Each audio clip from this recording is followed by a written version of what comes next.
Trigger warning: betrayal, infidelity. My life has imploded. Husband slept with my mom right before we got married 2 years ago. He confessed it to me yesterday out of guilt. The details are that he was extremely drunk on his bachelor party night, which I knew had happened.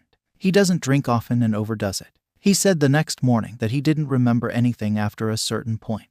I thought nothing of it. Looking back, I can see how he was acting pretty off, which I assumed at the time was wedding jitters. Now he's told me he did remember coming home that night, which was when my mom came on to him. He went along with it to the point of ending up having sex in her bed. In fact, he passed out in her bed and was there the whole night. My bachelorette party was the same night. I came home around 3 a.m. to see he wasn't in our bed. I texted him but assumed he had crashed with a friend, as he'd said he might do that if things got crazy. But he was actually with my mother, right in the room, next effing door. The next morning, he quietly slipped out while I was still asleep. Then he opened the door, pretending he'd just come home after sleeping off the drunkenness at his friend's. He got into bed with me and told me that lie. As if that wasn't enough, he also initiated sex soon after. He'd been effing my mother mere hours before. We got married the very next day. F everything. I literally cannot believe this. My mother has a history of trying to flirt with guys I've dated and being inappropriate. My husband knew this. We'd laughed about it, and he assured me he would never, in a million years, think she was attractive. What the F? I called her last night and just said, my husband told me everything.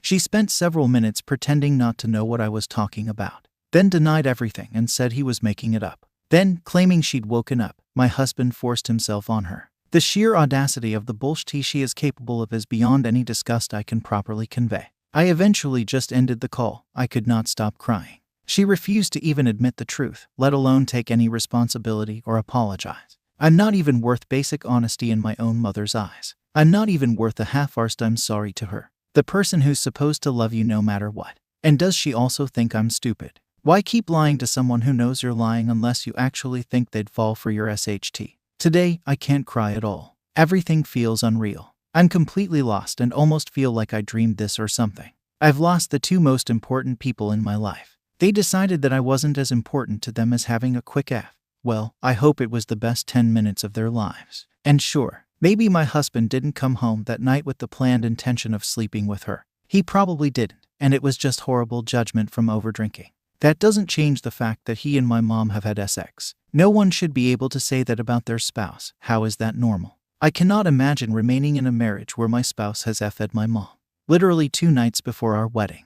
There's simply no coming back from that, right? No, I will never get over or forgive it. I feel absolutely revolted that for the last 2 years they've been at family visits together, acting more or less normal, with me right there like a stupid, effing clueless fool. There's probably much more I'm forgetting, but maybe it doesn't even matter. I'm just done. My life is gone, and I have no idea where I will be next week, let alone next year. We were going to be together for the rest of our lives. Now that it's gone, just like that, I have nothing. What can I do now? How do I possibly explain to the rest of my family why we're divorcing? I am so effing humiliated. Update. My actual update will be brief, but I first want to thoroughly address what you guys said in my first post. I read every single comment. I guess skip to the bottom if you just want to know the update. Most of you were pointing out that it sounded like my husband was too drunk to consent, meaning she SA'd him. When I spoke to him again, after reading all of that, I asked him carefully if he felt that she took advantage of his drunkenness. There is a long pause. He sighed and gave me this look that was just full of guilt and sadness, and then basically said, no, that it would be easy to go with the out I was giving him, but that I deserved the full truth.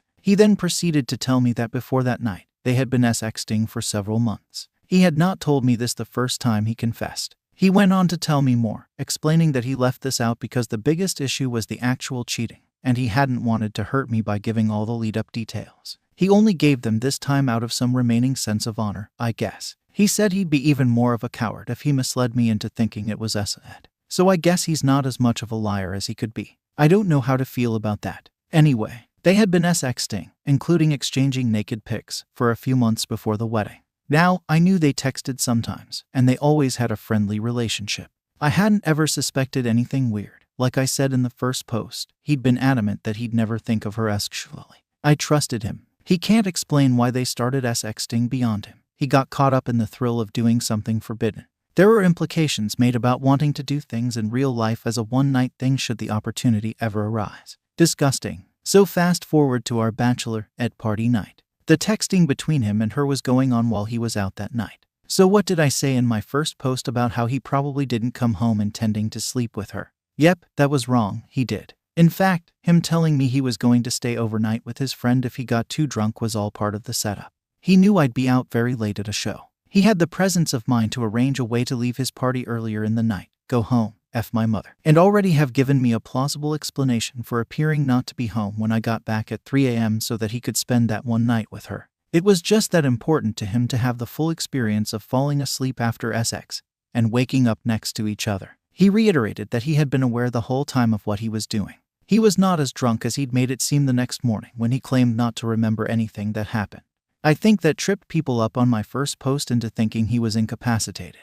I thought it had been clear that he'd admitted during his first confession that it was an act he put on me at the time to cover up his cheating, which he then explained he actually remembered everything the next morning. So just to be clear again, while he did get drunk, at no point did he black out or become totally wasted to the point he was incapable of controlling his decisions and body. He doesn't know if she was drunk or relatively sober. She had mentioned she was drinking when he was out at his party, but he doesn't know how much. He said since that night he hadn't texted her at all except about logistical details of visits, and one text he sent her the day after. In that one, he said it would never happen again and she'd lose me if I knew, so she better never let it slip. She agreed. He claims everything between them since then has been a normal MIL relationship.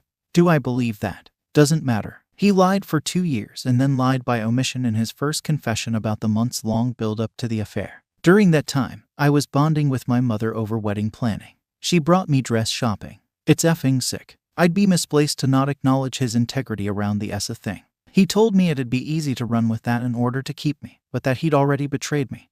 He wouldn't be able to live with himself if he made a false accusation about something so serious instead of taking responsibility. Well, that is the only part I respect him for. As for my mom, nothing, not a word from her since this weekend. Fine with me. I never want to see or hear from her again. It's almost like she unalived. I don't have a mother anymore. Some of you asked about my father. He passed away of health issues in 2010, and my mom had a revolving door of men when I was a teen but no real relationships.